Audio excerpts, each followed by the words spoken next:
Colonel Douglas Macgregor joins us now for our weighing in on all of this to make sense of what's happening in the world as Iran has now fired back, struck targets. We knew that this was coming. It didn't take 2 months for that to happen. Like the last time, Iran waited 2 months before this attack. It was almost immediate. Colonel Douglas Macgregor, great to see you. Thank you for jumping on with us today on this emergency broadcast. How are you? Good. What do you make of, first of all, maybe you can sort of paint a picture on exactly what happened here. How did this happen? And then what happens next? Well, I don't know if you saw the tweet, or X as we call it right now, that I sent out. But yes, I think we brilliant. we need to understand that's essentially what's happened in a nutshell. First of all, President Trump, whether he admits to it or not, has made us a co-belligerent. He's essentially admitted by his actions and some of his words that we were in on this from the very beginning. And this is really disturbing, because from this point forward, I don't think anything we say, anything this government says, is going to be taken seriously by anyone in Moscow or Beijing or Tehran or Ankara or anywhere else. And that's the worst part, because clearly he helped to lull the Iranians into a false sense of security and set them up for this disastrous attack. So that's one thing. So the other thing is that short run, everybody's running around in Israel and declaring victory. Israel's supporters, I should say, their paid agents in the United States are supporting or are, telling everybody how happy they are. But in truth, this looks an awful lot like an Iranian Pearl Harbor to me. And nobody here today remembers, I was born shortly afterwards in 1953, but the Japanese attacked Pearl Harbor, they sank some ships, and then they too celebrated and sailed home. It didn't work out very well for them. And I think the Israelis are in a similar position. The Japanese could have landed and seized those Hawaiian Islands, and then it would have been hell for us to get them back. It would have taken at least 2 years. Who knows what might have happened? Fortunately, they didn't do that. The difference is that Israel cannot consolidate its victory over Iran.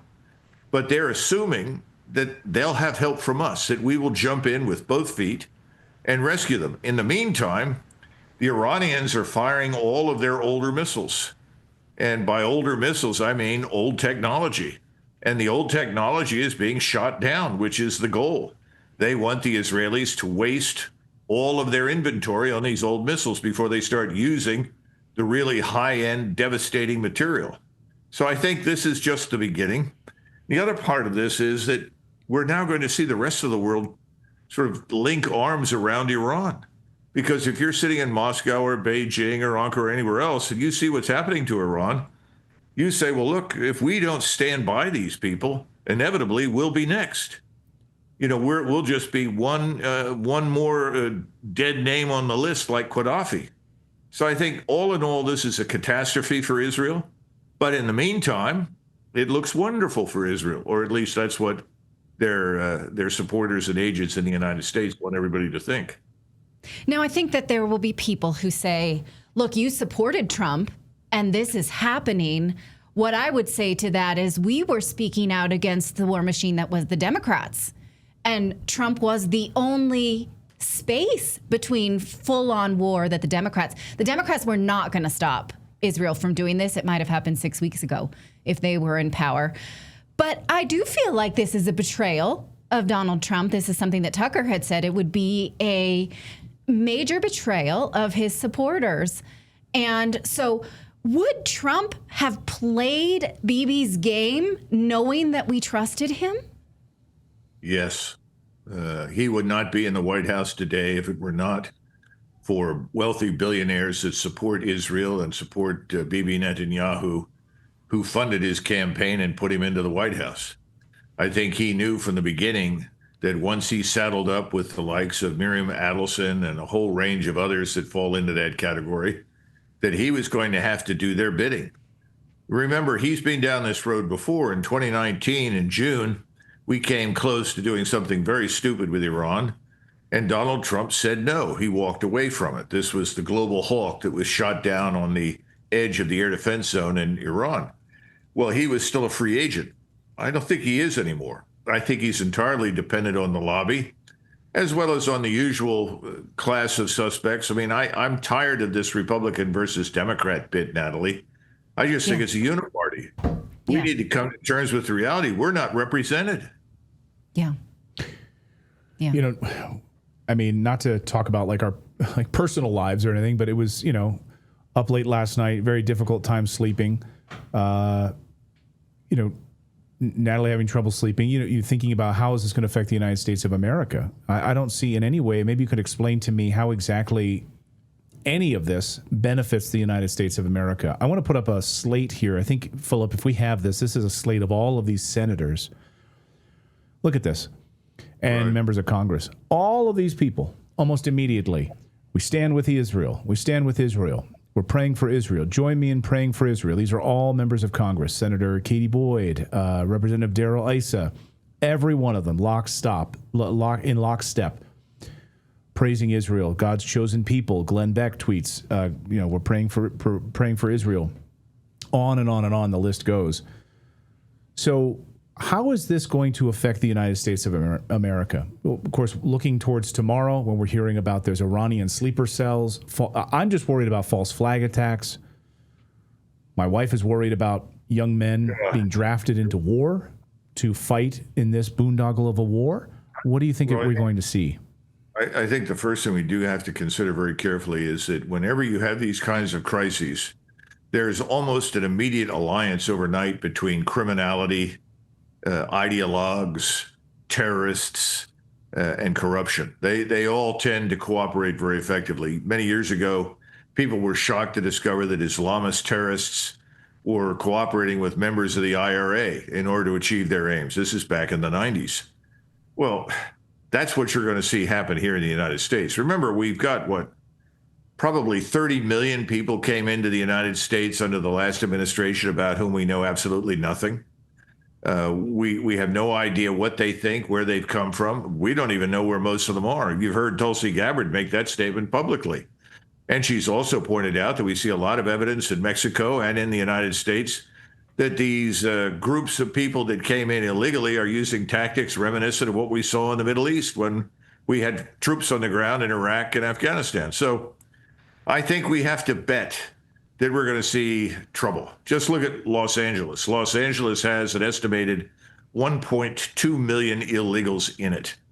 Now add to that particular fire the drug cartels, Islamist terrorists or Islamist sympathizers, and people who may just be disgruntled.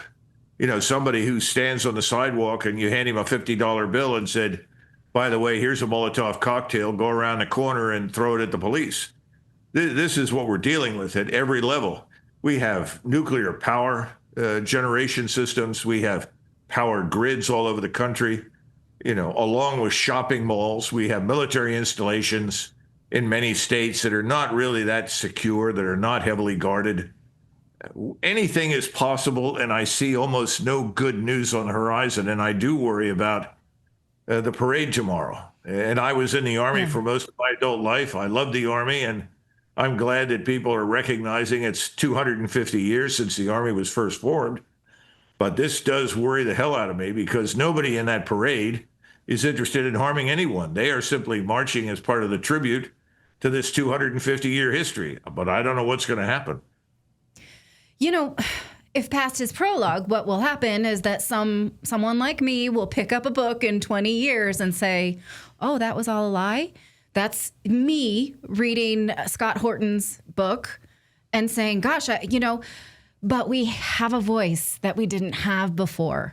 I see now, I am so mad watching Fox News saying, I'll share this with you. I was watching Peter Doocy. Peter Doocy said, I'm on the White House lawn. I will tell you this, that Trump has said many times that the war in Ukraine is not our war and the war in Gaza is not our war.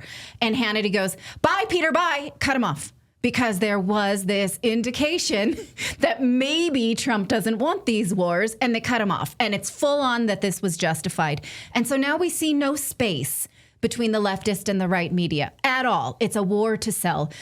But we have independent media. So is there any kind of seed there that can make this different?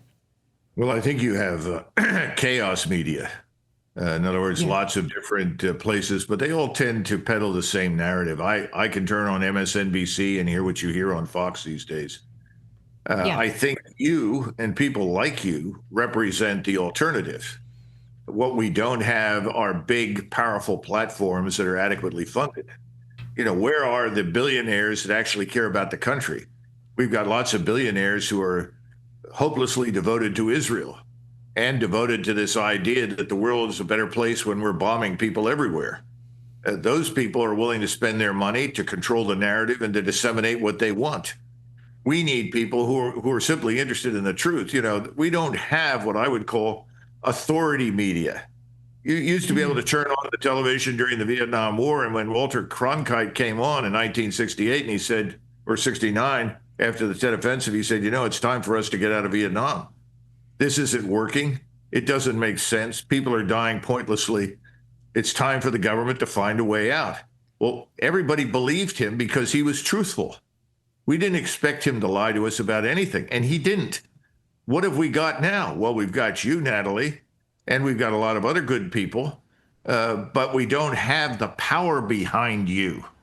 Redacted needs more than, the sampling that you read. And we're shadow banned in a lot of platforms. Yeah. And then we get, it's deeply disturbing. Colonel, because of your military expertise, I want to ask you now in Tel Aviv. So Glenn Greenwald moments ago posting this 2021 New York Times piece about the new IDF Supreme Command Post, which is in the heart of Tel Aviv. And they built this massive bunker system for the IDF, and they specifically built it beneath civilian buildings in Tel Aviv. They call it Fortress of Zion. And it was, of course, deliberately placed there to be so it couldn't be attacked without seemingly hitting civilian sites. So what do you, where do you see Iran's targets? Are we going to see a lot of civilian infrastructure struck, mostly military targets, and then will Iran over 24 hours say, okay, we're done now, let's let cooler heads prevail, let's go back to the nuclear negotiating table? We see moments ago hypersonic missile attacks inside of Tel Aviv, and they can't stop it with this Iron Dome. So maybe you could just talk military, tactically and strategically here for Iran. Well, Iran, first of all, has an almost inexhaustible supply of missiles, and they have alternative sources. They can not only build their own missiles, they can get additional components and warheads from other sources, whether those sources are North Korea, China, Russia, as I said before, potentially even Pakistan. And now the Turks are coming online and saying that they support Iran. And I'm sure that there are others. So I think there won't be a shortage of things for the Iranians to fight back with. The real question now is, what do we do? And I think President Trump is already signaling that he'd like to go back to the negotiating table. The problem is that no one believes him. He's destroyed his credibility. I don't think anybody's going to show up to negotiate with him about anything. So I think this is going to go on, and it'll get worse the longer it lasts. And eventually you reach the nuclear threshold. That's what's always worried me, because as the Israelis become more and more desperate and realize just what a terrible position they are in, that's when they threaten the use of a nuclear weapon. Now, the danger, of course, is that by that time, others will have provided nuclear weapons for use against them. In other words, unless there is some sort of miraculous come to Jesus moment in Israel, and I don't think it's going to happen there, this is going to reach a climax, and the climax is not good for Israel. It's going to be disastrous for the Middle East, disastrous for the world. But it may be unavoidable now. The Israelis are operating on a degree of self-congratulation, self-importance, self-love that you can't even begin to imagine. And you just pointed out a good example of where their thinking lies. If they're going to be defeated, then I think their attitude is, we'll pull the plug on everybody and kill everything. And that's a catastrophe, too. I don't know what to say about that. Well, I'm just projecting the future right now. I don't know what's going to happen. Right. But the Iranians, contrary to popular belief, whatever mistakes they've made, and I don't think they've made very many. I mean, everybody says, well, they should have given up enrichment. Not really. That's a sovereign right. And enriching uranium for purposes other than military is totally legitimate. Lots of countries have it. Lots of countries do it. The Indians and the Pakistanis both have nuclear weapons. They're too smart to use those things against each other. So in a sort of perverse kind of way, there's been a mutual balance of terror there that has helped to preserve some degree of peace. The problem we have right now in the region is you've got one country that has nuclear weapons. They want to maintain that monopoly, and they're willing to do anything against anyone to keep it. And that's where we are. And we, unfortunately, have encouraged it and underwritten it. Now, could this affect us here at home? Could people become so frustrated with us that ultimately they just attack us as well? I think we're going to see that in the region. It could actually spread to Europe because we have military installations there that the Iranians and others in the Middle East could attack. But it could also happen to us here in the United States. Remember, the southern border, Mexico, is America's soft underbelly. In other words, it's the place you go for strategic advantage against us because it forces us to fight on multiple fronts. We're not prepared for that in Mexico, but it could happen. Yeah. Militarily, I mean, did you guys prepare for when someone would hit nuclear facilities? So we now have confirmation from the Iranian side. Well, you know, the Israeli side, of course, told us that Natanz nuclear facility in Iran was destroyed. Iran is now saying there is radiological disbursement, and they're trying to contain it. So radiation is now escaping from this, and I don't know how many other facilities.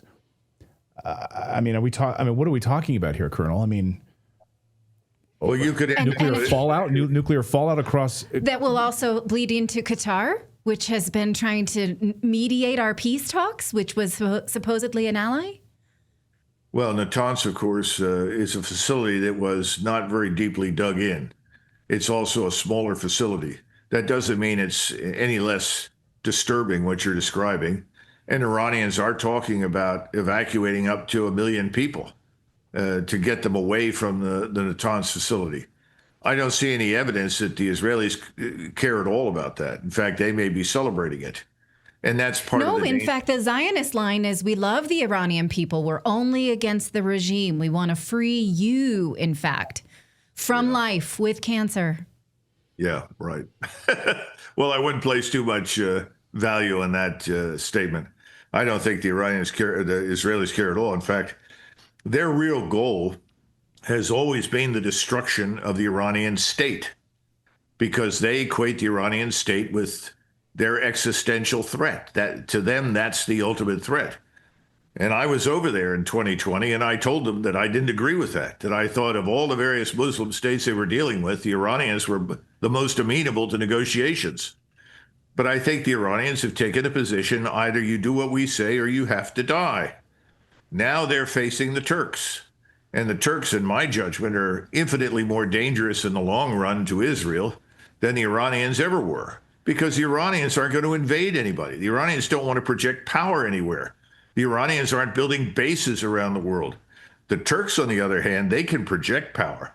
They have the largest army in NATO, and overnight they can mobilize over 1 million troops and put them into the field, and they are within striking distance of Israel.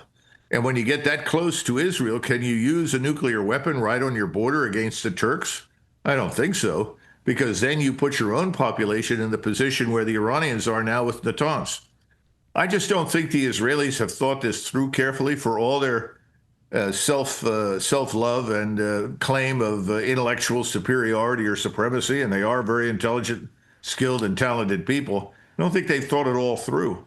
I think the danger now is greater than it's ever been. I don't see how you end this without fundamentally destroying Israel. That's the biggest and the dumbest aspect of this whole thing, that the Israeli state itself stands an excellent chance of not surviving this. Some people in our chat are saying, Trump is a traitor, treasonous. Others are saying Trump tried to stop all of this and that he didn't, that he didn't know any of this was going to happen. That Trump was really trying to push us towards peace. He didn't know what was going to happen, that he's the arbiter of peace here. I don't know that I believe. I mean, for months this has been planned. I don't buy that for a second that the Trump administration wasn't in on this or worked part and parcel with them. We just got word a few minutes ago that the U.S. Navy is now trying to shooting down Iranian missiles. So the U.S. Navy is actively involved in this right now. Of course, they have to be. These are Aegis-class destroyers. They have a role to play. I'm sure before long we'll see lots and lots and lots of troops show up. Now, when I say troops, I'm talking about combatants at sea, vessels, submarines. And by the way, I would fully expect to see the Russians show up with their submarines, the Chinese with their submarines. I would watch carefully what happens in the Strait of Hormuz. Look at what's happening right now with the price of oil.